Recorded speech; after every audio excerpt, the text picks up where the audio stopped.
DNews.pk کے لیے کراچی سے میں ہوں وقاص خان۔ پاکستان کی سمندری اور تجارتی تاریخ میں ایک نیا باب۔ دہائیوں کے انتظار کے بعد لارڈز مارکیٹ ایسوسی ایشن کی جوائنٹ وار کمیٹی نے پاکستان اور اس کی سمندری حدود کو خطرناک علاقوں یعنی لسٹڈ ایریاز کی فہرست سے نکال دیا ہے۔ لیکن اس ایک فیصلے سے ہماری معیشت پر کیا اثرات پڑیں گے، آئیے جانتے ہیں اس رپورٹ میں۔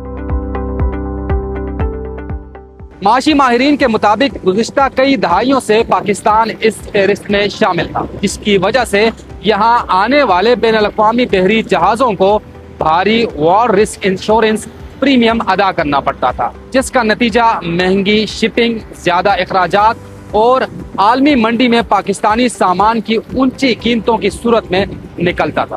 اس دیرینہ مسئلے کو حل کرنے کے لیے 13 مارچ 2026 کو وزیر اعظم کی ہدایت پر وفاقی وزیر بحری امور جنید انور چودھری کی سربراہی میں ایک خصوصی کمیٹی قائم کی گئی۔ اس کمیٹی نے لارڈز حکام کو سیکیورٹی اور سمندری تحفظ کے ٹھوس ڈیٹا یا معلومات فراہم کی، جس کے بعد پاکستان کو کامیابی کے ساتھ اس فہرست سے باہر نکال دیا گیا۔ معاشی ماہرین کے مطابق یہ پیش رفت پاکستان کے لیے گیم چینجر ہے۔ اضافی انشورنس چارجز ختم ہونے سے سالانہ کروڑوں ڈالر کا زر مبادلہ بچے گا۔ شپنگ لاگت کم ہونے سے پاکستانی مصنوعات عالمی مارکیٹ میں سستی اور زیادہ باصلاحیت بنیں گی۔ پورٹ قاسم اور گوادر پورٹ اب عالمی شپنگ لائنز اور ٹرانزٹ تجارت کے لیے مرکزی ہب بننے کو تیار ہیں۔